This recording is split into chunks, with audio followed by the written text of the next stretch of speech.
Have you experienced the awesome power of the Panasonic Real 3DO system? Obviously. Presenting 3DO, the most advanced home gaming system in the universe. It's time to put away your toys. 3DO from Panasonic, Gold Star, and Creative Labs. A new low price and free games. Mind-blowing graphics of Panasonic Real 3DO. 3DO.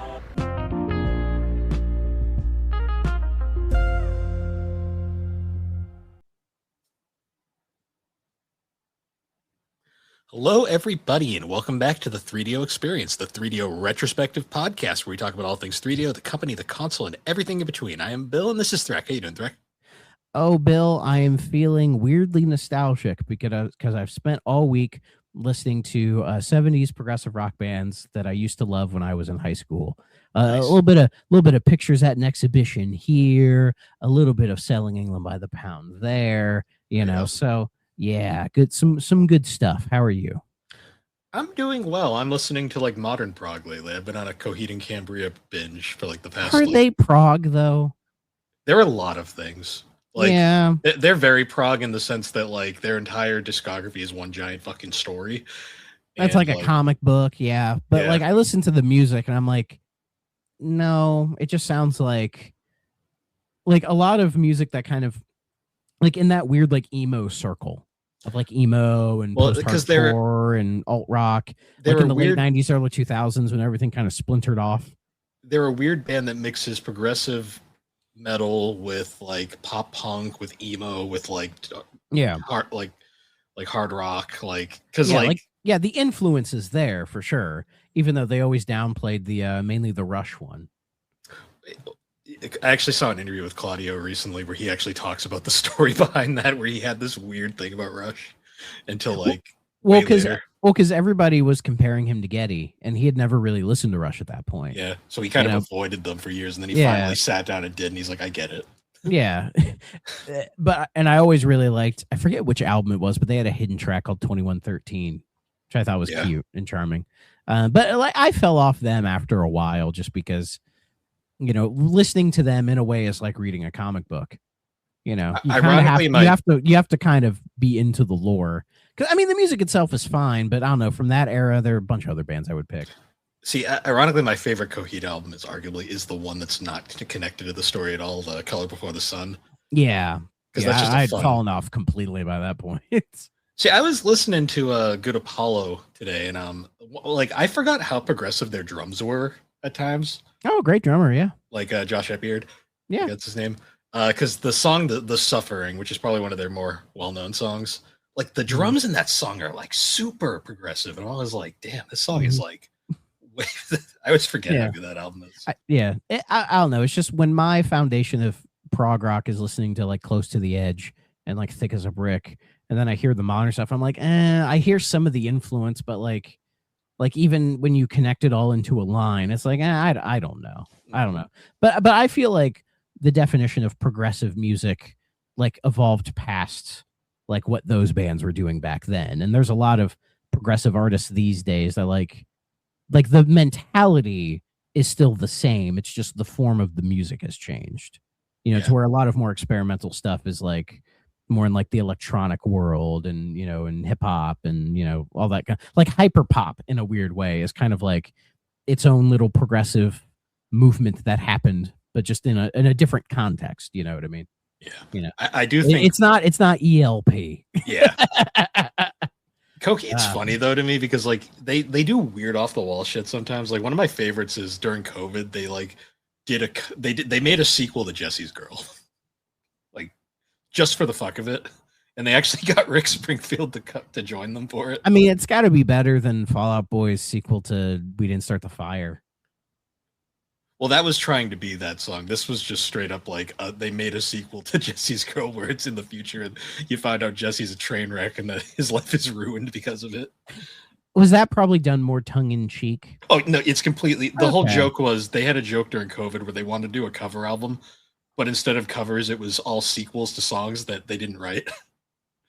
I can get behind that. Why not? And apparently they called Rick Springfield up about it, and he was like, "That's funny. I want to be a part of this." So he's actually in the music video, and like he does actually sing the second verse. It's really fun. That's cool. I like that. Yeah. It's just again, it's got to be better than Fallout's "We Didn't Start the Fire," which was them trying to like just way over their heads. Well, that was serious. Like Jesse and it was so and it's so fucking bad because they totally missed the point of "We Didn't Start the Fire," even though I don't think "We Didn't Start the Fire" is that great of a song anyways. No, it's just catchy. That's like really the biggest thing about it. Yeah, like it means something to boomers, maybe. I don't know. Like Billy Joel's he's a better songwriter than that. All I remember from that damn song is that image of him flipping the goddamn table during the music video. Yeah. Oh yeah, about the cola wars. He just couldn't take it anymore. Yeah. Rock and roll the cola wars. I can't just take it anymore. Yeah, but I'd rather just listen to Tarkus anyway. Yeah. Oh man, who doesn't love robotic armadillos blowing shit up? And it's a commentary on military-industrial complex. It's great. It's beautiful. But yes, we're here now for 3DO. Before we get into the game, that some news. I mean, we're not going to make the whole thing news like last time, just because there's not nearly as much, but. I can't stay up till midnight again. yeah. We'll just cover our bases. This one, it was so cute. I just had to announce it. A classic gaming brand, Commodore, announces its next product, a flip phone that blocks social media and browsers. So the Commodore brand, they're coming out with a new phone called the Callback. Here, it's a flip phone where it's designed to fit somewhere between a smartphone and a dumb phone, with it noting here, the smartphone is still too smart and dumb phones are well too dumb. So we built a bridge in between. Whereas most flip phones don't have any smartphone capabilities, the Callback does feature apps like WhatsApp, Signal, Telegram, Google Maps, and Uber, as well as a music player and a 48 megapixel camera. And it has support for some other stuff or whatever. So I don't know what the hell this is. Like, is this just trying to be weird? This is both cute, but also screams, how do you do, fellow kids? I mean, I can get behind the sentiment of like a phone that's like, hey, maybe we should just not be on social media all the goddamn time. WhatsApp social media? It's like like group chat stuff, like kind of organized group chats. I never used it, so. Yeah, Aaron tried to get us all to use it, I think, once, and that didn't really work out.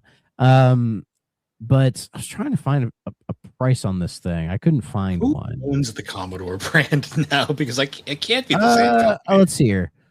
Actually, it says the Commodore brand has been sold numerous times over the years. In 2025, it was acquired by Christian Perifratic Simpson. Perifratic is in quotes. I nickname or something. Last year, it announced an FPGA recreation of the Commodore 64 called the Commodore 64 Ultimate, and now it's revealing this. And I'm like, oh, I didn't know they were doing another Commodore 6, because there's that Commodore 64 Mini a few years ago, but it wasn't like the people who owned Commodore, so they had to call it the C64 Mini, and it had like a little keyboard, but you couldn't use it. You had to plug in a real USB keyboard.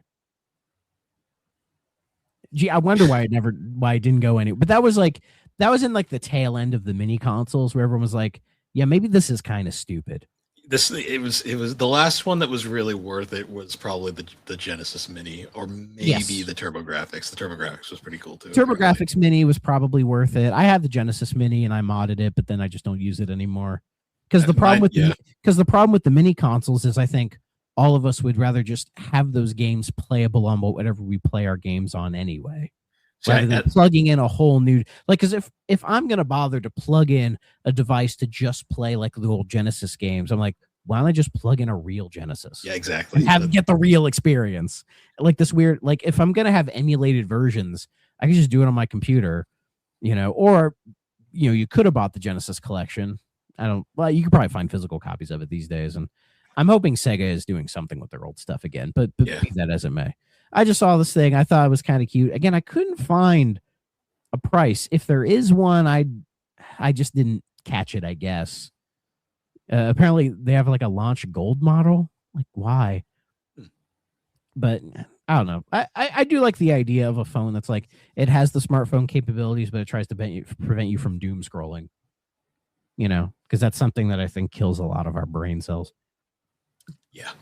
That's why I've moved away. I try not to be on social media that much anymore. Yeah, you're smarter than me. This thing I thought was kind of cute. Pixel Arcadia is a new showcase dedicated to retro games. So I guess they're organizing this company, I guess, called Pixel Arcadia, or I think that's what the showcase is called. It's being organized by retro game marketing specialist Pixel Helix. What kind of job title is that? And that's taking place on my birthday, the 24th of August at 2 p.m. Eastern, the real time zone. It says the show will bring together numerous publishers of retro titles for new announcements with some of the biggest names in retro promised. From re-releases and remasters, new titles in retro genres such as shmups, brawlers, and beat-em-ups, to games made for retro platforms and new officially licensed hardware, the retro space is broad, and Pixel Arcadia will bring it out of the shadows. As well as announcements, the show will feature a deep dive developer insights and commentary, moving away from rapid-fire trailer reels towards meaningful contextual storytelling that honors video game history. I kind of prefer the rapid-fire trailers, to be honest. Sure. Why not? I guess it's a way of organizing all of those old retro style games and putting them in one spot, because there are people who probably only like old shit, and the only new shit they play looks like the old shit. I'm sure there are those weirdos out there, guys who are 15 years older than us. You think gaming peaked with the Super Nintendo? Or the Nintendo. yeah. But hey, nothing wrong with it. I'm playing one of those right now. It does have some modern things in it, but it is, be that as it may. So yeah, looks kind of neat, I guess. So yeah, that's fun. Yep. But not speaking of fun, I'm sure some of you wanted my opinion on all of this stuff that's happening right now. I'm sure it's all been out there. So right after, almost right after the Xbox showcase, Asher Sharma and Matt Booty, they knew this memo would get leaked, so they just posted it online, saying that the Xbox brand needs to do a big reset and harsh realities and all this other stuff, which normally equates layoffs and shit.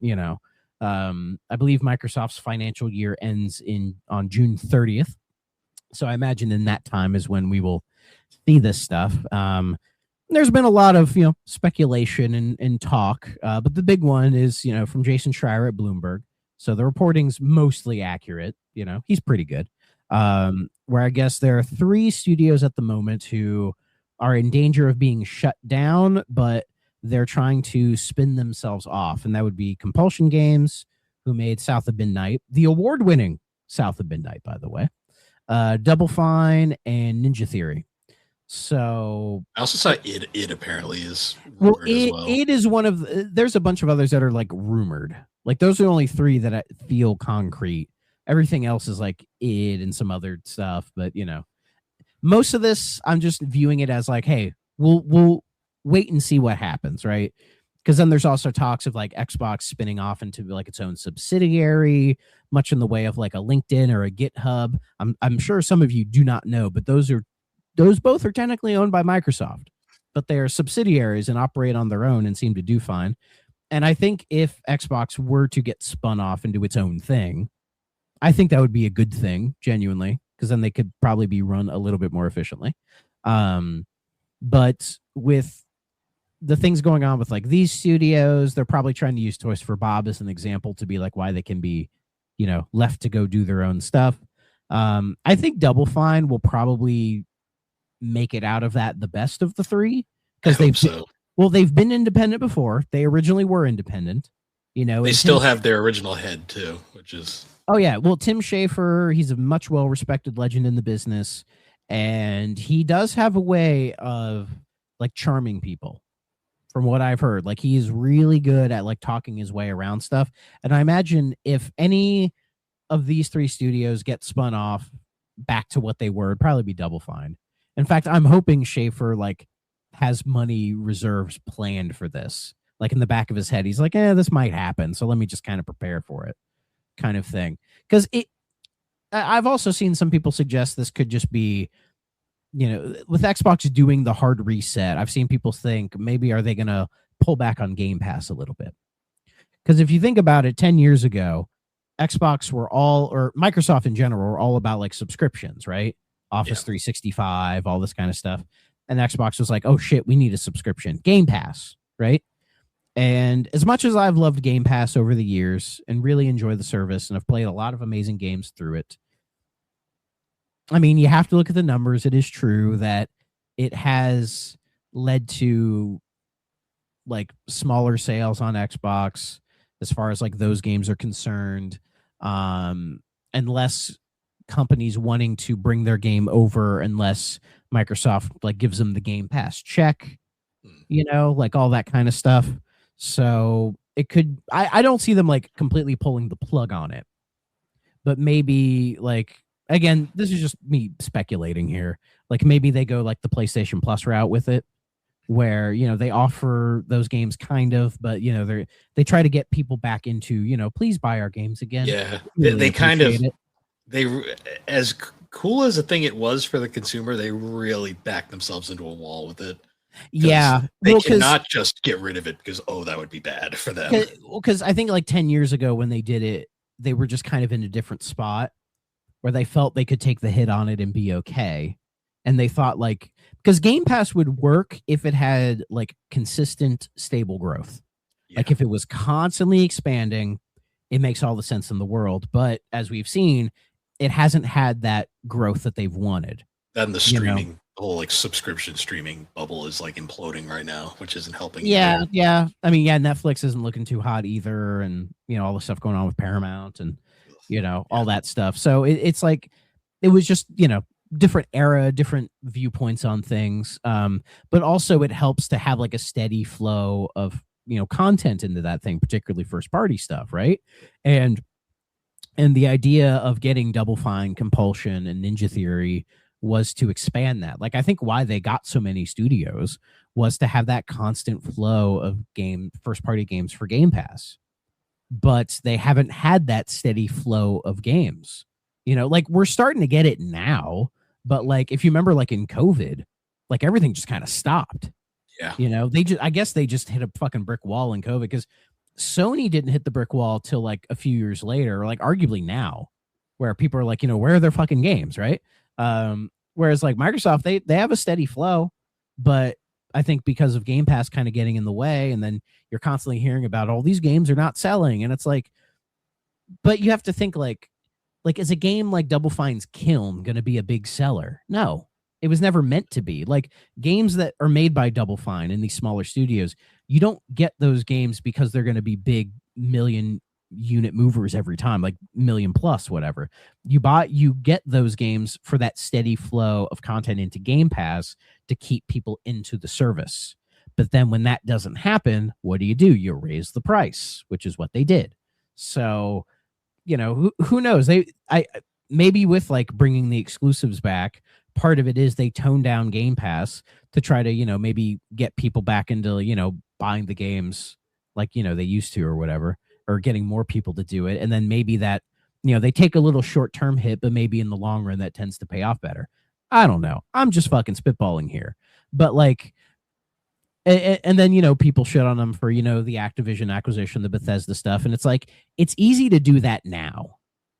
Like if people like, if we all remember, well, when they bought Bethesda back in 2021, wasn't it? Around there. Yeah. No, it was 2022. I want to say it was before ABK though. I believe so. Yeah, it was. But I remember when they acquired Bethesda, I think from what I remember, everyone was like fairly positive on it, because Bethesda, like the opinion of them was still fairly high. Well, the Bethesda wasn't so bad. It was then immediately following it up with Activision that people were like, yeah. Well, the Activision one, I don't think it would have hurt them as bad if like the Call of Duty series was still like making solid games. Like I liked Black Ops 6. A lot of people didn't like Black Ops 7. So like Call of Duty kind of took a hit. And then you have some of their other big, like really enough, Candy Crush is like 1/3 of ABK's revenue. Not even kidding. Fucking mobile games. And then that's been taking a bit of a hit. Like it's all this that, like, when they bought it, it's like, I see why they wanted to, but you look at it now and it's like everything kind of downturned after that, and that's why it looks bad. It also felt like if they bought them and everything soon after the other one. But if they bought them and then everything did the same or even better, everyone would have said, "Oh, what a smart pull, right? What a smart move." So some of those things you can't predict. You know, they probably should have bought Crystal Dynamics like everyone thought they were going to instead of Activision, because that would have been a much safer bet. But yeah, be that as it may. Yeah, they're just, we don't know. It's a lot of speculation. But really, I feel like it's emblematic of just the whole state of the industry right now, that there's a lot of like consolidation happening. A lot of these companies are just, taking less risks and trying to go all in on the hits. Because another thing with the Xbox stuff is they're trying to like be like, okay, we really got to commit to like Elder Scrolls and Fallout and Halo, like these big IPs that they own, and do stuff with, which I agree. But I feel like if you have to kill these smaller games to do it, it's like, then why'd you get these smaller games to begin with if you weren't going to commit to them? Like, you're like, oh, but we really need to get Elder Scrolls 6 out there. You know what I mean? So, but, looking around, there's, other stuff happening, like Don't Nods, and they said they might be running out of money. Like, that's what they said. They sold a minority stake of their company to Tencent, but that didn't really seem to help them. And they're just kind of like, Tencent is not not Tencent. Tencent's fine, but like Don't Nod is potentially in a bad spot. There is some rumors swirling around that like Bungie may be getting hit with mass layoffs soon. I mean, I heard as much as 50%, but again, grain of salt with that. Considering how overbloated and how like underperforming Bungie is, that doesn't surprise me. Yeah. But we'll see if and when that happens. And then the other one I saw is At Games is going bankrupt.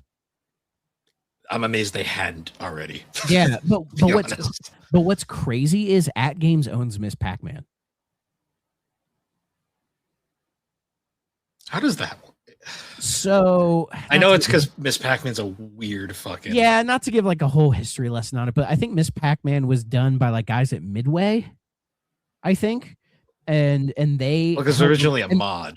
Yeah, it was originally a mod, but it was done by like two guys, and then them and Namco kind of fought over the rights for many years, and then something happened a couple years ago where the relationship soured, and then they sold the rights to At Games. So that's why, like, if you see all those At Games stuff, they have Miss Pac-Man in there, but like when you see the new Pac-Man stuff, they can't do that, so they have to have like Pac-Mom and shit. It is a very weird, complicated history that is like, that could be its own episode, really, like a deep dive into the legality of Miss Pac-Man. If At Games is truly struggling, they should.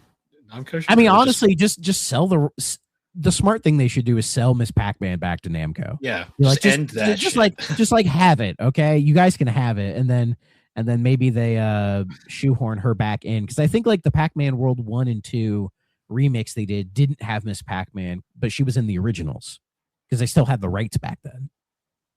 So they had to like force her out of it. Weird stuff. So basically, seeing all this stuff just says to me that, like, again, the gaming industry is just not really in a healthy place, because everybody's just trying to chase as much profit as possible. And Xbox is like, oh, the easiest way to do that is just to trim the fat, and then the numbers go up and they look better to the precious shareholders, right? When it's like, guys, it's just like all these people who are going to be losing their jobs, losing their livelihood, like in such a volatile space right now, just the tech space in general, not just video games. You have all these people who like, just can't hold a stable job because of all this shitty stuff. And then you have fucking Elon Musk being a trillionaire in the same goddamn space, all purely on speculation. Like SpaceX, like I heard in the same sentence that like SpaceX is being valued at $1.8 trillion despite never turning a profit. Mm-hmm. Which, what fucking sense does that make? But then on the same thing, you have like Xbox's fiscal year last year was the most money they'd ever made. like ever. Yeah. And like it's still not enough.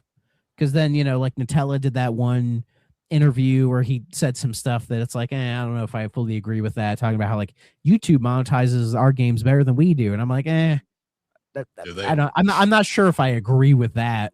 I mean, that's a whole thing. Because if he's talking about like how like YouTubers make ad revenue from playing games online on YouTube, they really don't. I mean, even if he's just talking about like the ad revenue that streamers or like YouTubers generate from those games, it's like that's not purely a Microsoft problem. That's an everybody problem because everybody fucking does that. And I'm sure there are tons of people. Well, except Nintendo. Nintendo's like, we're just gonna take that. I don't know. They don't do that anymore. Well, yeah, because they got so much backlash, but for a long time they were. yeah, but like. Because I'm sure there are a bunch of people who just cannot afford to play all the newest, latest games because everything just keeps getting more expensive. So they just watch other people play them.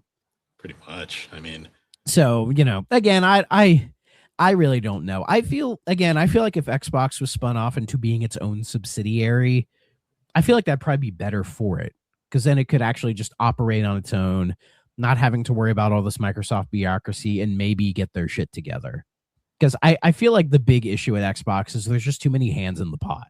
There's always been too many hands in the pot where like all these people say we got to do this, all these people say we got to do that, and you have to always please the top dog. It's rough. And apparently also I did not know this, but PlayStation or Sony Interactive Entertainment is a subsidiary of Sony. They operate on their own, which probably explains why they do just fine. They always have. I think that's actually been a thing. So I think it's always been a subsidiary, like since the PS1 days. Because it was originally Sony Computer Entertainment. They changed to Interactive Entertainment a few years back. Yeah. But they've always been pretty much independent. So maybe Xbox just needs to copy PlayStation and then they might be okay. Possibly. There's a reason why Sony's survived the amount of stupid shit they've done over the years. Yeah. So that who knows? But as I've always said before, it's not like I'm not going to be jumping ship because that's fucking stupid. Like, I don't think again, with digital libraries and everything, it's like, no, I can't afford to jump ship. Like, that's fucking stupid.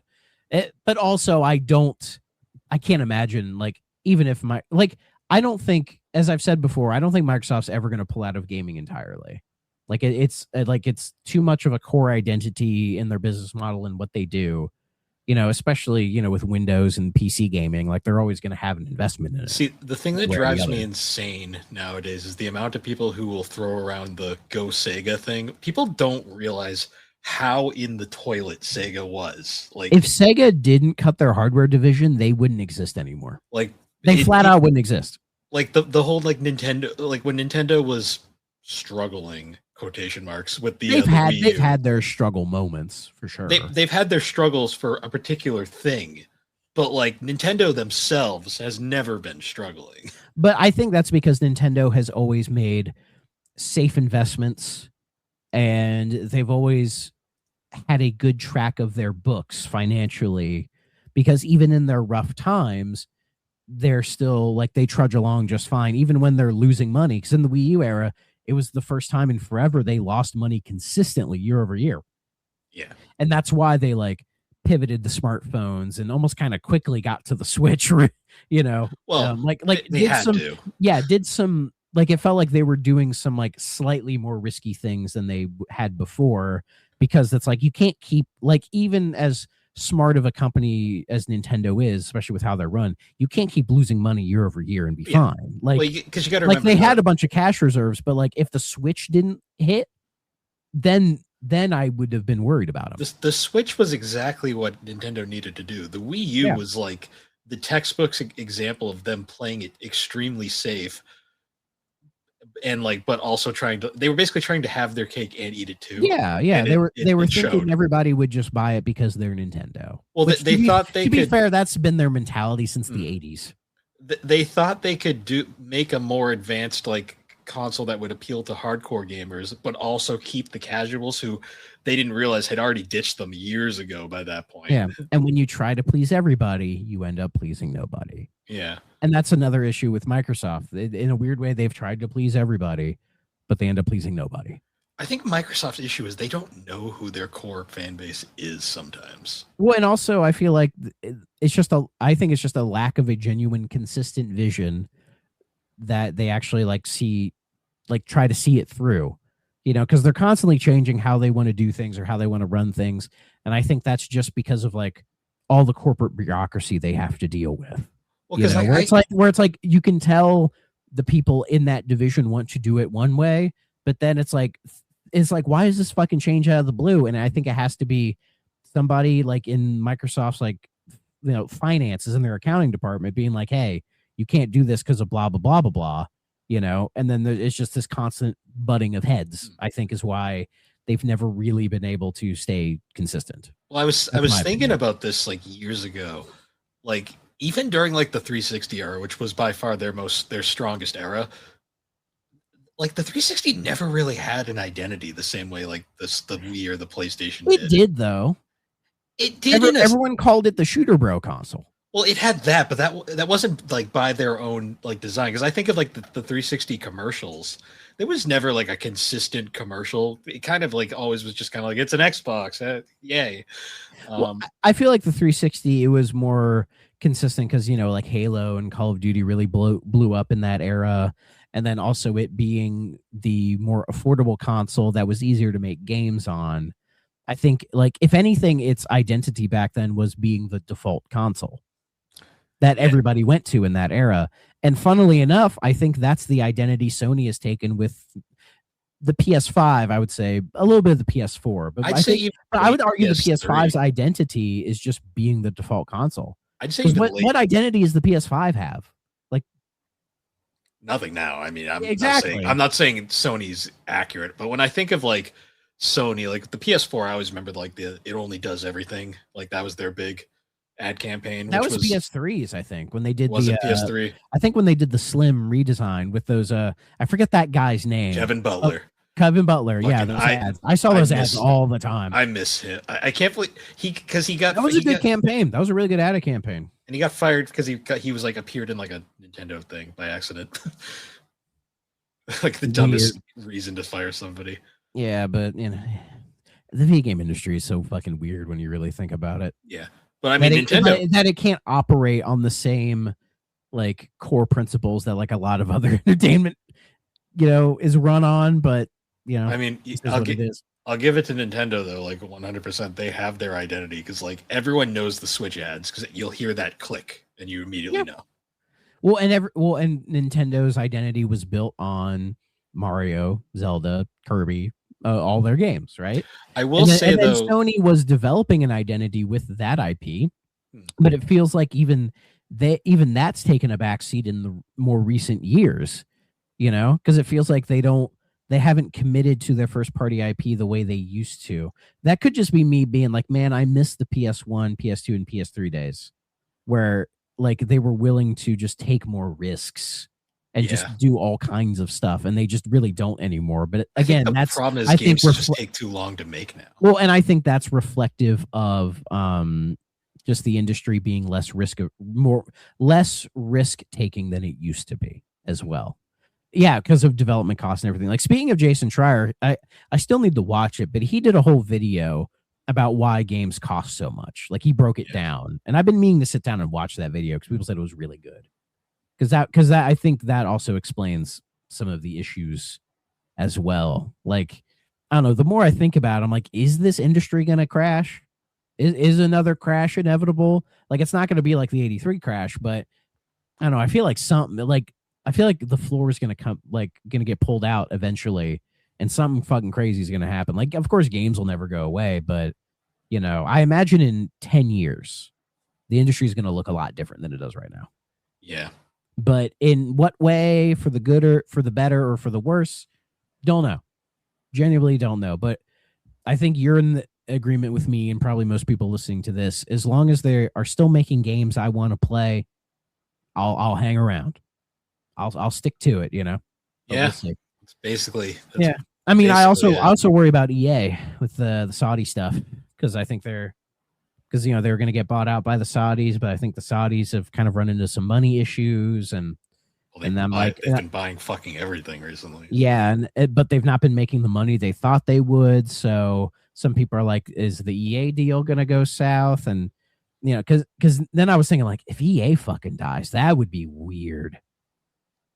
Because it's like, what happens? We wouldn't get Madden and we wouldn't get FIFA anymore. Which would be weird. Because they don't seem to do anything with their other shit anymore.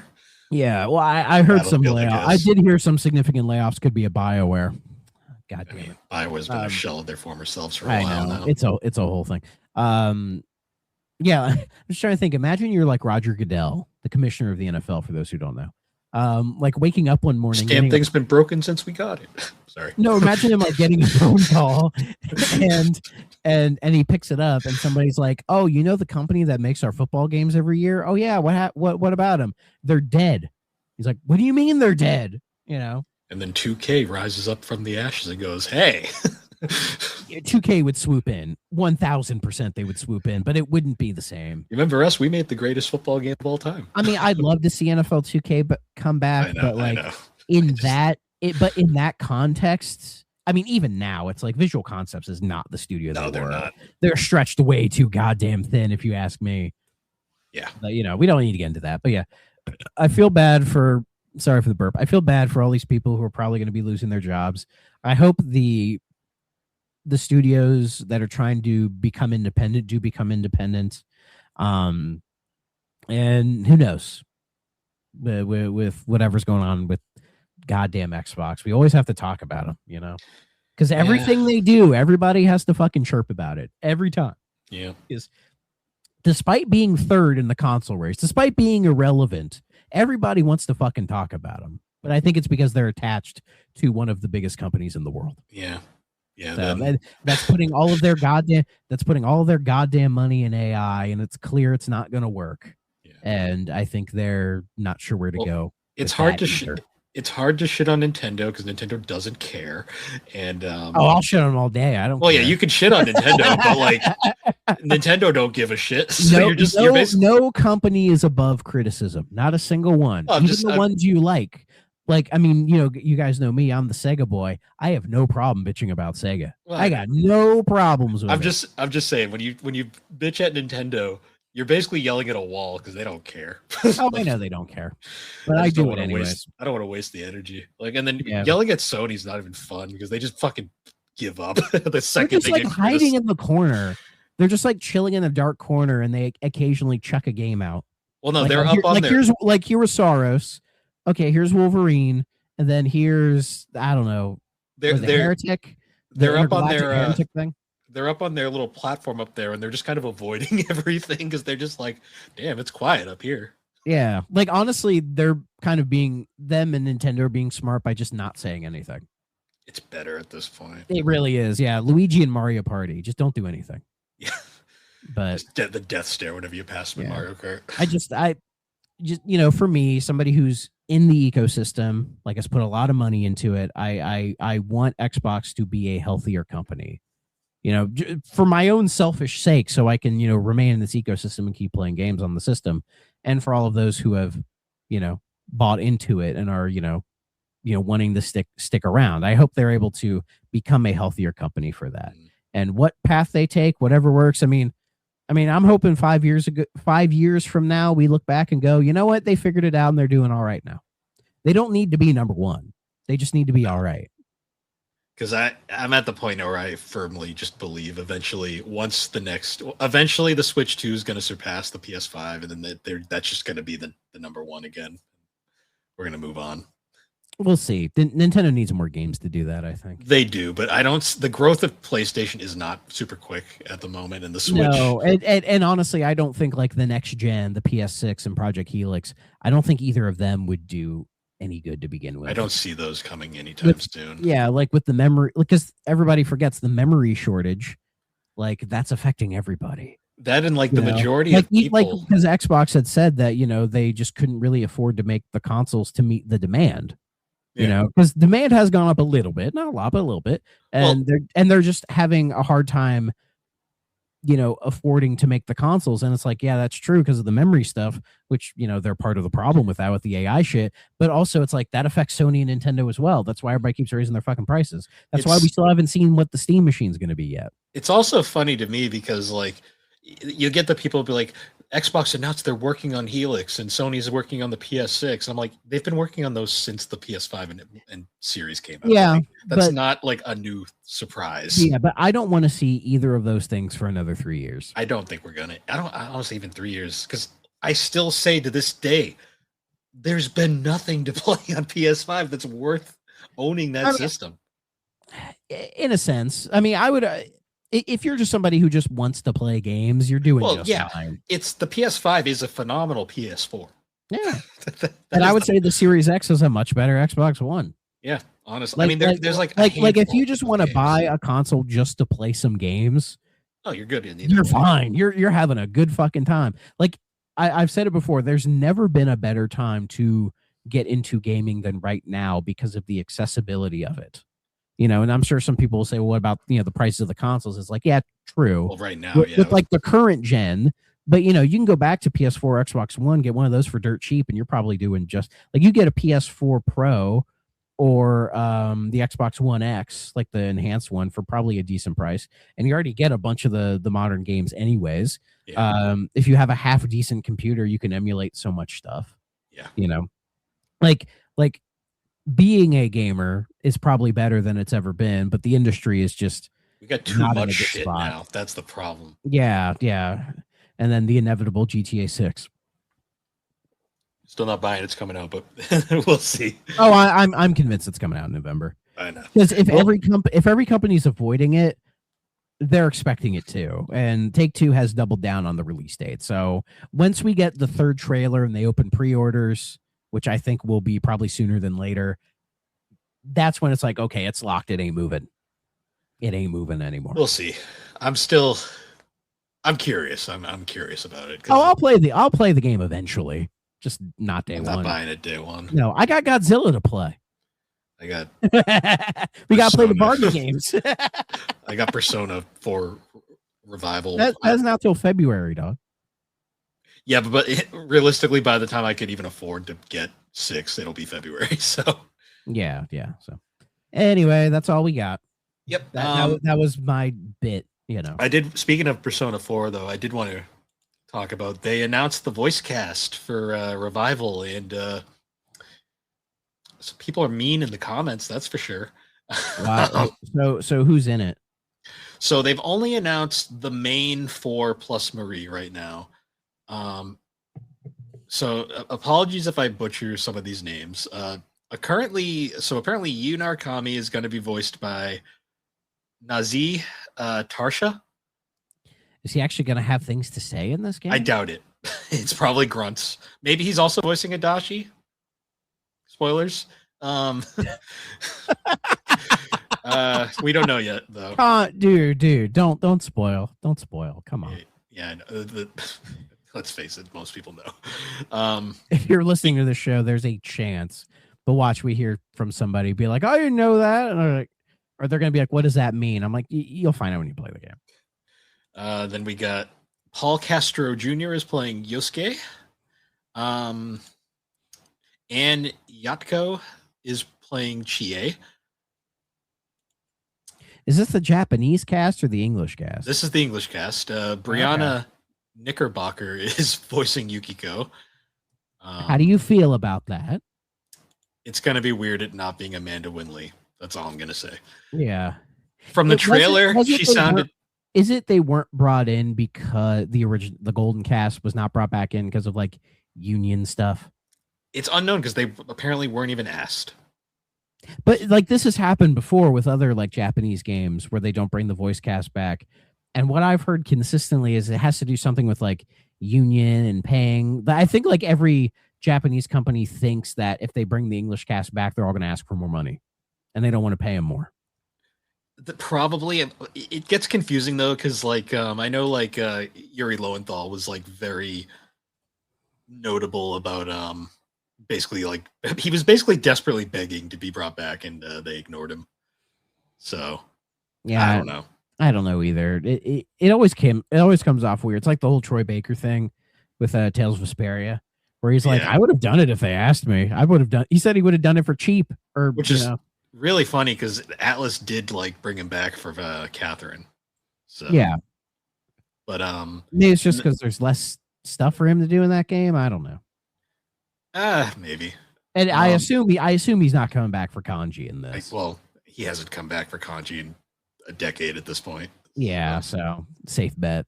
And then Marie is voiced by Ari Thrash. Cool, metal as fuck name. Sure. The top comment on this Reddit thread is literally, "I don't recognize any of these names." So that's. I got nothing. So we'll see. I'm reading now. Apparently, a lot of them are in modern animes and stuff. So cool. I mean, I don't really care. I'm over it at this point. You've already spent your what? How much was it? $60? It was 70. They charged $70 for this remake. Of course they did. Jesus Christ, guys. I mean, to be fair, it's not going to go through. Honestly, thank God for day one for Game Pass for this guy. Yeah, I mean, I've already bought the game like 3 times, the original. So shut the fuck up. I've bought it more. That's besides the point. I know. Realistically speaking, I'll get over it real fast. It is what it is. What are we gonna do? I mean, not to be devil's advocate, but there's a chance these people could be better. Yeah, maybe. The trailer basically made me. Actually, here's the bigger thing. I point out to a lot of people, half the main cast had already been recast by the last entry, anyways. Yeah, because Dancing All Night, the only originals left were Johnny Young Bosch as Yunar Kami, Yuri Lowenthal as Yosuke, and Amanda Winley as Yukiko. Everyone else was not the original actor. Although, in the fairness, Chie's VA has basically been Erin Fitzgerald forever. No one remembers the lady from the first game, and Teddy was always Sam Riegel. Yeah. Aside from the first game, like the main change I remember from the OG 4 and Golden is Chie. Yeah, Chie and Teddy changed between the original game and Golden, but Teddy's was so close no one really noticed. And but Chie's, the two are very different. Yeah, that one's Erin Fitzgerald's voice makes more sense, to be honest. 1,000%, yeah. So yeah, because like obviously Troy Baker had been replaced by Matt Mercer, and then Naoto had like 7 different VAs over the course of the series, to the point where we didn't even know who her original VA was for the longest time. Yeah, and a lot of these comments I see is just people being like, "Who are these people?" or "Why are they changing the cast?" And yeah, it's I've noticed it has to be money. It has to be money, because I could just imagine these VAs coming back and they're like, "We want you to reprise the role," and it's like, "Yeah, I'll do it, but for more money," because they think these people will get like a big head or whatever and be like, "Hey, everybody loves my voice in this role, so you need me back." And Atlas are just like, "Fuck you, we don't want to do that." That's the only thing I could guess. I genuinely. I'm convinced it's a money thing too, because a lot of these are newer VAs from the looks of it. Yeah. I've always heard it has something to do with like voice acting unions and the way they structure things. Yeah, because I know it's an issue with like Bamco as well. Yeah, and there were some. If you remember the whole God, what was her name? The original voice of Bayonetta.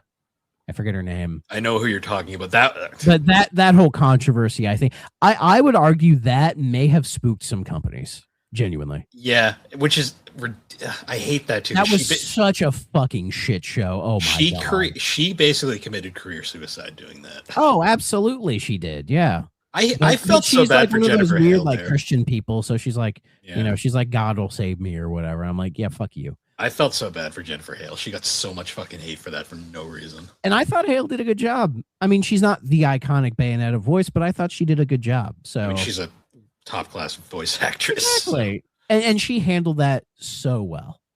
Yeah, she didn't. Props to her. She handled it like a class act. Yeah, she did not feed the trolls at all. She just made a weird cryptic video about just being like, "Hey, don't hate.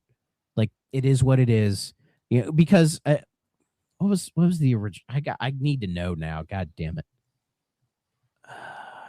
So I just need to say her name. Helena Taylor. That's right. Right. Yep. That was the original. Because she threw shade at Hale and like everybody else about it. You know, as you said, burn the fucking bridge. You know. Yeah, and then all the fucking the receipts came out, and it was like, oh god, because I was so hyped for 3.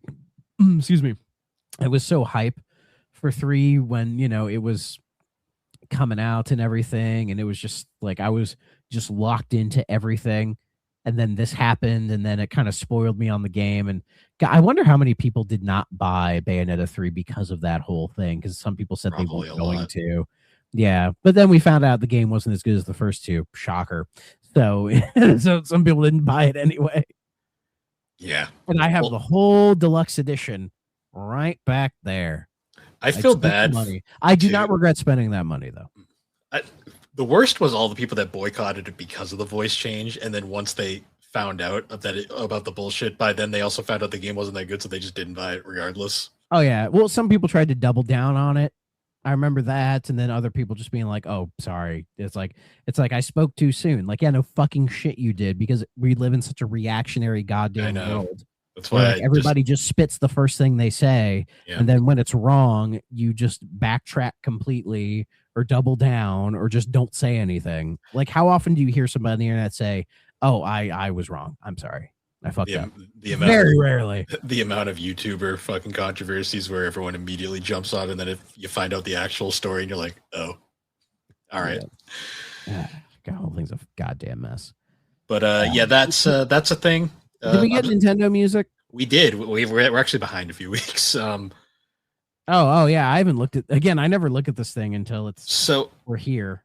The music app is getting confusing now, because now they're like adding like random like one-off tracks. So like they just started doing a thing called like the free roam for Mario Kart World with like Super Mario Bros. Or Super Mario Bros. 2.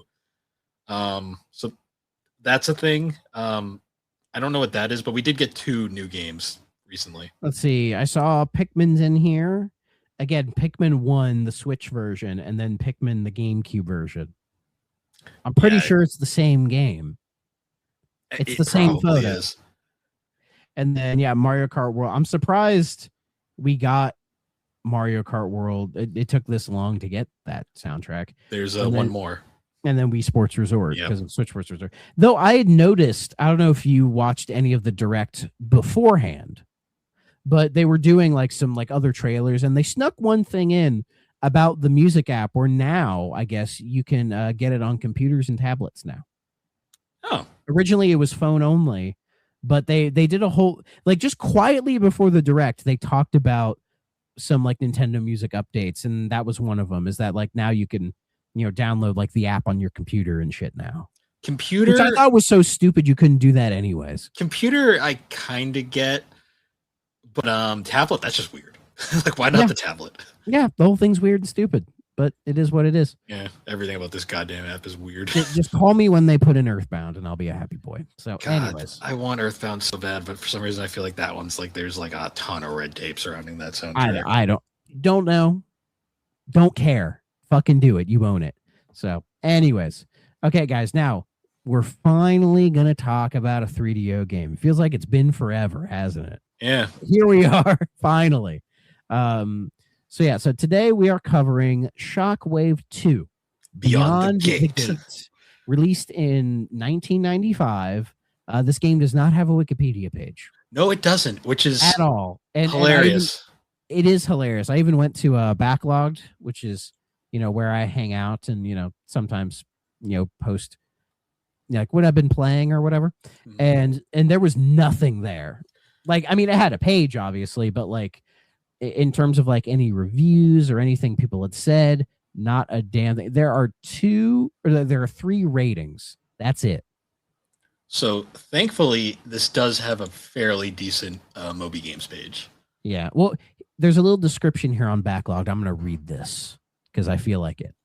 It has been 20 years since the invading aliens have been driven back through the jump gate. On a planet close to the dormant gate, an alien artifact is found. When unknown aliens steal the artifact, privateer Captain Flint of the spaceship Cortez and his crew follow follow their ship through the jump gate, which leaves them stranded in an unknown star system. To find their way back, they have to find the artifact and the aliens. You take control of Flint. Aboard the Cortez, you can receive messages, scan the planets for possible mission sites, select suitable weapons. You have all your different craft, and it just gives you a little bit more detailed thing as you go. But that's kind of the whole premise of the game. Stargate. Yeah. So you know what's really funny? This is like something I don't think we noticed when we talked about the original Shockwave. The original Shockwave came out on the Pippin. Oh, really? Yeah, apparently. Well, how about that? So that's something. This game, though, weirdly enough, only came out on the 3DO. Yeah, you talk about your console exclusives. Here you go. Shockwave 2, Beyond the Gate. And what's interesting, so I'm going to just say it right off the bat. Like, the first game was a perfectly fine, but kind of whatever space shooter. It was like if I remember, it was a linear shooter as well. Yeah, like it was fine. There was like nothing wrong with it, but at the same time, I would rather play Total Eclipse. It's very much a game you would see on the shelf in 1994. Yes. The sequel, on the other hand, improves on a lot. And because of that, though, it sold worse, and it's forever trapped on the 3DO. Yeah, because so it came out in 90. I'm trying to think. 95. 3DO was on its way out because, as I learned from those canceled games, a lot of 3DO games that were coming out in 95 were canceled. Yeah, I mean, it's a shame because you can definitely see an improvement on this from one. Like, the production value is a lot higher. Like, those FMV cutscenes that are opening cutscene where like the lady shows up and then that alien just kind of walks on screen. I'm like, what the fuck? Like, what is that? Yeah, but you can tell like there's much more of a budget here for this game. And then you get into the game and the levels are a bit more non-linear this time around, where you're not really like in a spaceship, flying through like a Rogue Squadron or something like that. It's more you're controlling like land speeders, like hovercraft, and then kind of going around this decently sized map trying to blow up different like radar stations and things like that while taking out enemies. And and it feels like it's trying to like have a different style of gameplay attached to it as well, trying to give it, I guess, more of a fresh identity. Like this comparison just hit my head, like a little Alien Front Online, because when you play those levels, they're a little bit non-linear as well, with like different objectives to do, but that's of course from a third person perspective. Here they stick to the first person. So I can like, it's definitely like a higher quality game than the first one. The 3D is much more refined. The game was smooth as butter too. Like I when I played it, I play on emulator, but it was like a smooth 60. Like I was amazed at how like well this game ran.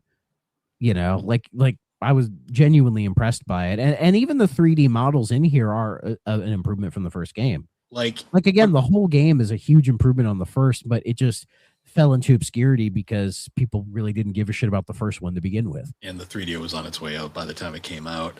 Yeah. It's interesting looking at the 3D too, because when I think like pinnacle of 3D games on the 3DO, like I usually immediately go to it for at least this style. I usually go to like Blade Force. This game definitely isn't as detailed, but I think it runs better than Blade Force. Yeah, it's up there because it feels like, was it EA that made this one? So it was technically made by a company called Advanced Technology Group 2, but I believe that is an EA just like studio. Yeah, okay. Because it feels like this time around they like really got a handle on what this thing could do. Because I guess they're also credited on the original Shockwave, the 3DO version of Road Rash. So they didn't actually do the 3DO version. They did the Windows, PlayStation, and Sega Saturn ports. Okay, because according to Moby Games, they're credited on the 3DO and PlayStation versions. So maybe they did have a hand in it. I don't know. So it's I doubt their name here. Let me go get my Road Rash box. Oh yeah, I guess they are. They are credited for it too. But there's like 3 different people credited for Road Rash. Yeah. Remember this game, guys? Yeah, it doesn't necessarily specify. I didn't think it would on the box, but I just so they don't have a like the box just says EA. Yeah, they're on a Shockwave in this game. There's the EA Studios logo, which is like you only see on like these games. Yeah, this guy, which like the shapes logo, which ironically is about the same shapes used for the 3DO. Yeah. Well, we should cover Road Rash again for our newer audience members who probably didn't hear our review back in the. We should probably do like a Road Rash like series retrospective at some point. Oh, that would be good. Give me a reason to play them all. But yeah, like when you play Shockwave 2, you get the sense that they have a much better handle on the hardware. Like they know what it can do and what it can't do, and they're really optimizing it to its fullest. Like again, like the FMV stuff is like surprisingly like really nice quality. Oh yeah. Like I would say it's better quality than the Daedalus Encounter. Yeah. In terms of like the production quality and everything. And when I was playing, I was like, yeah, this is kind of cool. Like it's not a flying game. It's probably just more like a first person tank game. Really. And for that, I think it's, fairly solid. Like it controls well. The level design could be a little bit better. Like it doesn't make any sense. You can't go up hills, but that is what it is. I wish the map was a little bit more detailed, or you had like access to a bigger map so you could actually kind of get a better lay of the land. But like I didn't think the game was like crazy difficult or anything like that. And yeah, when I was playing it, I weirdly had a nice time with this one. Yeah, it was fun. Like it was actually, I didn't get bored immediately like I did with the first game. Yeah, like I played a handful of levels and I was like, yeah, I'm vibing to this for sure. Like when I was playing it, I was like, could this be a hidden gem? Maybe. It's definitely, there's a better argument than the first game. It's a contender for sure. Like, yeah, like everybody remembers the first Shockwave for some reason, but that's probably it was probably because when you bought your copy of Road Rash, bada boom, there it is. It was also a pack-in with the Gold Star 3DO. That's true. So it did have more visibility. So it feels like this game kind of got released into obscurity. There's also a lot of copies of it out there. Yeah, which is very unfortunate for this guy. Yeah, because I think it hung around a lot better than I thought it would. Because Shockwave had the original Shockwave had the benefit of getting re-released as Shockwave Assault on a bunch of stuff, but they really didn't do enough to really make it worth picking up over the original. Yeah. Like it's only like marginally better. Yeah, looking at a few other things, like it looks like general consensus was this game was pretty well received overall. Like I wasn't really able to find any reviews though. So Moby Games has a decent amount. Okay. Like they're looking at the reviews on Moby Games, like you got like it's kind of around like the 80% area, like 80 to 70. Mm-hmm. Apparently GamePro US gave it 100%. Wow. Which is interesting. Sure. Or a 5 out of 5, technically. Same with Gameland, a Russian publication. EGM gave it an 81. Yeah, EGM. 3DO Magazine gave it a 4 to 5. Okay. The lowest they kind of link to the reviews. Yeah, let's see what GamePro said. 3DO space jockeys will quickly become addicted to Shockwave 2's ferocious, intelligent action. One's definitely worth buying. Gameland is Russian, so no. Let's see. The worst one we see is the Video Game Critic. Who the fuck is the Video Game Critic? I don't know. Is that Doug Walker? No, it's too high to be from Doug Walker. I've seen his game reviews. Oh, they're so bad. But he's self-admittedly not really a guy who plays games a lot. So yeah, he's admitted to it. Yeah, EGM here says fans of the first Shockwave rejoice. Shockwave 2 is twice as fun. Unlike Shockwave, in which you only had one vehicle, you now have three, all with their own attributes, which is true. The storyline is interesting, makes you feel like you're in an actual part of the game. The video used in the cinema is surprisingly clear for the 3DO. Fans of the first will definitely find this just as exciting and fun, if not more so than the original. And yeah, that was how I was feeling because Shockwave is fine. just kind of just whatever. But playing this was like, yeah, this is like shockingly an improvement. Yeah, this could have probably been something if it was released on a different console. Yeah, and maybe because it was such a, I have a feeling it was so well optimized for the system specifically that's why it never came out on like PlayStation or Saturn or even like PC. I was actually because I feel like a port job for this probably would have taken more work. Probably. And because Shockwave Assault didn't really move the needle, they're like, why would anybody buy Shockwave 2? Yeah. I did notice, so I was curious because this is a later 3DO game. They tend to, the pricing can be hit or miss. This game's actually not that expensive. You can get full long boxes for like $30. That's not bad. I actually might hunt this one down. Yeah, I was actually thinking about it. Because I kind of like the game enough to be like, you know what, I might do it. Well, I was thinking about some of those late 3DO games, like, are surprisingly easy to find. Like, I always forget Blade Force is like one of the later 3DO games, even though it's like pretty prominent from a lot of 3DO people. That one's pretty cheap. It is a shame that quite a few of the late era 3DO games, like when they were kind of starting to figure it out in terms of the right kind of games to make for this thing and how to make them run better, that like nobody cared anymore. Well, the PlayStation was like right there, and it was kind of like, I mean, 95 is the year of the PlayStation, and that, changed everything. So yeah, which is a shame because the more you learn about the 3DO, the more you realize it really had potential. They just bungled it the entire time. Yeah, they were trying too hard to be like cutting edge, when really I think they could have focused more on being quirky and affordable. Yeah. And I think that would have helped them out. Like they could have been like, I don't know, the TurboGrafx 16 of this era had they more kind of focused on like that kind of quirky identity they had and been like, we'll be a cult console. Because that's really what the TurboGrafx was, even though it had more of an audience in Japan. But, the 3DO had a weird, like, to be fair to the 3DO, it really had an audience in Japan. Yeah, it was weird. Like, it was surprisingly popular over there for what it was. Yeah, at least until the PlayStation came out. Yeah.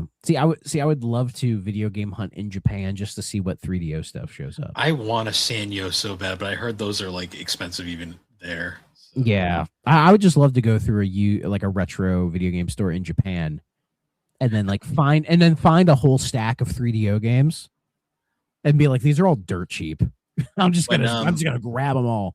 When Alex went to Japan, she would send me photos of just the game stores. Oh, they weren't even game stores. They were just electronics shops that just had a bunch of junk and oh yeah, so many super rare games over here just piled up. I'm like, Jesus Christ. Because I don't think Japan has the same collecting mentality that we do.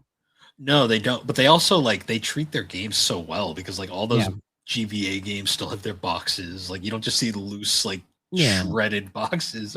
People don't sell their games nearly as much, and also most people just don't have the space to store all these games because Japanese houses are a lot smaller. Yes. So really for them digital libraries are kind of the way to go. Yeah. So. But even they still have their physical mentality for a lot of things. Oh, for sure. Yeah. So, interesting little bit of trivia. Apparently, a Mac port was developed for this game.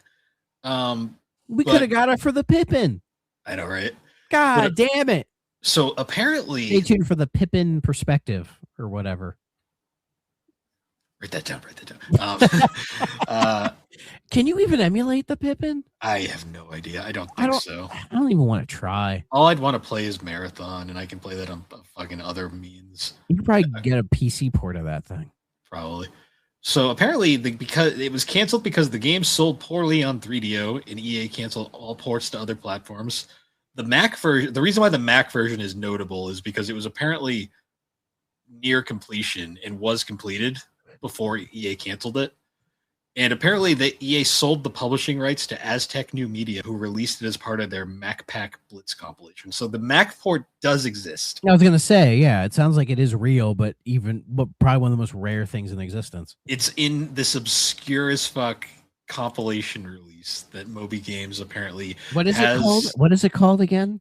MacPack Blitz. MacPack Blitz. I'm just going to check the old eBay and see if anything pops up. It doesn't even have a photo on Let's see. Oh, there is one listing. Huh.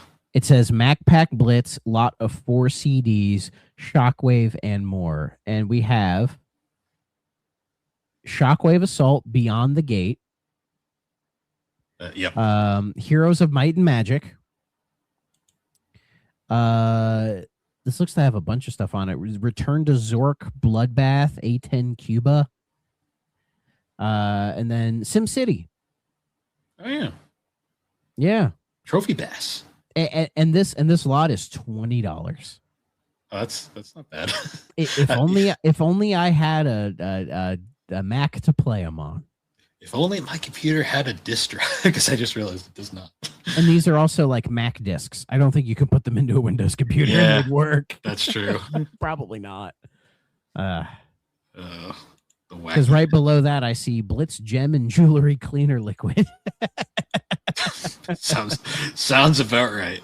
Delicious. But yeah, Shockwave 2 is a shame. It's a shame it didn't really get that chance to, kind of be a hidden gem. Who knows? We might be one of the we might be the people that finally makes this game enter the hidden gem status that it always should have been. Because even 3DO retrospectives don't cover this game. No, they really don't. They sometimes bring up one. Sometimes. But I found like one review, and it wasn't even really a review. It was just a guy playing it and being like, this game's pretty good. Yeah. Like that was like all the review was. And that's really the best way I can describe it. It was like, it's pretty good. Yeah, it's kind of good. Yeah. This is such a weird one because there are so many like 3DO games that like no one ever talks about, but they kind of have like this legendary status on the system. Like Quarantine's one of the ones where it's like, yeah, or Gex. Well, Gex is like Gex transcended the 3DO. Same with like Need for Speed and Road Rash. Yeah, but it associates Gex with 3DO. Yeah, which is weird because like the 3DO version is arguably the worst version. Yeah, despite what people will say, and I might have been guilty of saying in the past. That's okay. But yeah, I don't know. I feel like this is another instance. We'd have to go through them all of games that we discovered were like genuine gems on this console. I mean, we found one, Bill. We finally did. Well, I still think like the pinnacle of that is Icebreaker. Like that'll forever be like why is that game so good? Yeah, Icebreaker's so good. Yeah, Icebreaker and like Escape from Monster Manor are like the two. Those were like the ones that like holy shit. I mean, I would give honestly in the hidden gem genre of a 3DO, I'd probably give this guy the bronze medal. Yeah, but good job, man. I'm not sure if I'd say it's S tier. We'll find out in a couple of weeks once we do the next tier ranking. But yeah, but I mean, I'd give this game fairly high marks. Yeah, it's either a very low A or high B. Yeah, for sure. I was impressed. I was genuinely impressed. I went in not expecting anything, and I came out being like, yeah, this is good. Like this is actually better than Total Eclipse. Yeah, I'm glad I made you hold off on us covering this game until after all the news. Well, yeah, because that would have been because we would have like been, and then 10 minutes of Shockwave was a thing. Okay, bye. And we would have done that game such an injustice. Dirty. Also, that would have been such a rude episode. Like, hey, here's this 4-hour segment, and by the way, the topic is like literally like 2 minutes at the end. Yeah. So, but yeah, I quite enjoyed this one. I'm half tempted to say must play. I'm half tempted to. I'm gonna say it's I'm not gonna say must. It's like I'm gonna say must play / okay. Like it's kind of in the middle. How about a should play? You should play it, which isn't the same as a must. Yeah. Let's do a should play. Yeah, like it's right. It's better than okay, but it's not fully a must play. It's close, but it's not quite there. Yeah. But I feel like saying okay is like it's better than that. Yeah, okay is kind of mean to this game because this game is better than okay. It's a good play. A good play. Like they say with some franchises, the second time's the charm, and this game surely was. Oh yeah. Honestly, I feel like the biggest curse of games or even like bands or whatever is when your first outing is like so good, because then you're like, shit, we have to live up to this thing. Fuck. You're better off when you're like like when you're a band, if your first album is shit, it's like you can only go up from here. Like your first album's like just okay. Yeah. But when your first album's, I don't know, In the Court of the Crimson King, then you're like, God damn it. We gotta live up to this. Yeah, which is but it would take them a couple years and like even more lineup changes to get there. But they did. Or like Boston's first album followed up by their second. That second album's so whatever. It's like it needed another song. Yeah, that would have helped. And then they just decided to take like 20 years between each record. You're better off your first album being Yes's debut record. Yeah, where it's like it's okay. Yeah, it would take them. That is a C tier record through and through. Now Genesis's first record, on the other hand, no. Trespass is basically their first record. Yes. The one before that, no, it was produced by a convicted pedophile. Yeah, so I know. He also named the band. God damn it. He also named 10cc. Fun fact. I don't want to say his name because no. And he was convicted. He spent time in jail, so I can say it. Yep. And that record wasn't it with old British guys being pedos anyway. And that record's shit anyways, so there's no reason even. There's some okay moments on there. There's some okay bits, like you can definitely tell like there are some good songwriters in there, but they hadn't figured it out yet. Yeah. Trespass was because they were trying to be pop. And then they're like, we can't. Let's rip off Procol Harum and King Crimson. Okay, there we go with Trespass. And then they do the proggy. Well, that's the nice. But then they do the proggy stuff. But then they come back around to being pop songwriters. But they had figured it out at that point, and so it worked out. Yeah, that's why Genesis worked, because at their heart they were songwriters, and that's why their music, I think, lasted compared to some of their other bands of that era, because you can tell some of them were just musicians who like tried to write songs. It's different than a songwriter. You know what I mean? But it is what it is. But yeah. So that was Shockwave, a very good game on the 3DO. Yeah, I enjoyed that one. I genuinely recommend y'all should go fire that up and go give it a play. You feeling like a shoot 'em up, like shooter style game? If you want to play like a weird faux tank game, here you go. Like imagine Star Fox, but like you're in you're always in like the Landmaster. Yeah, and then I forgot to mention, we talked about the FMV cutscenes, but like when you're between missions, you'll sometimes get videos from people. And I watched those and I was like, yeah, these aren't cringy. I wouldn't say they're amazing, but they're like decently acted. What was the game we played recently where like the cutscenes were ridiculous? Oh no, that was wasn't that Sewer Shark? Yeah, Sewer Shark was bizarre. That's awesome on the different end of the spectrum. Yeah. Oh, that's more memorable. I will say that. Yeah.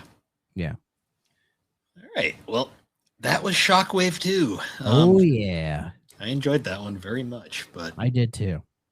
I guess now, anyways, guys. Once again, thank you for joining us on the 3DO Experience. You can find 3DO Experience on all the major podcasting platforms. Check us out on the Superpod Network, superpodnetwork.com. Awesome site. Whole bunch of awesome podcasters, blogs, all sorts of fun stuff. Thrack Ops just came out. Yep, Thrack Ops 14 on Black Ops 3. Took longer than I would care to admit, just because of some behind-the-scenes shenanigans, but everything's all good now. And then episode 15, I'm not recording until early July, but hopefully that'll be out shortly after the fact, because nice. I do have in the next couple weeks, it's going to be a little busy around here. I can still make the shows, but it'll be busy. So don't be surprised when I come in and I'm like, I'm fucking stressed because everything's nuts. Yeah, I hear you. We'll worry about that later. And I guess I'll shout out, I was recently on an episode of Delayed Gaming News. Go check that out. We talked about recent announcements similar to last week's episode, but more fast. We didn't go into every little thing. Yeah. And you were very tired. I was. Shout out to those. Also, like my camera. I don't think the video version is going up, but in the video version. Do a video version? So they have them recorded, but they haven't posted them from what I've heard. That's weird. my camera was like wicked delayed, so like I was like phasing in and out of existence. That's why I kind of sound out of it, because I'm like reacting to that as I was recording. But yeah, that was a fun time. Also, keep an eye out at the end of this week. We have a new 3DO coming out. So yes, part of like I've done quite a few guesting things on other shows and other forums. I don't know when all that stuff's coming out. I'll let you all know, but yes, we got a 3D coming out that is connected to another guest appearance I did, but that's not out yet. I don't know when it'll be, but you guys will know eventually. Is it a good game? Is it a bad game? It's all the game. You'll wait and see. It was something, all right. Oh, yeah. But yeah. Until next time, guys. I forgot how to do my outro. What? Thanks everybody for listening to the 3DO experience. We'll see you next week with more 3DO. Bye bye. Have a good one.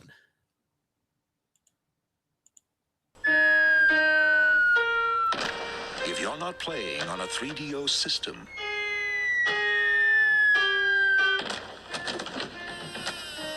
what are you playing with?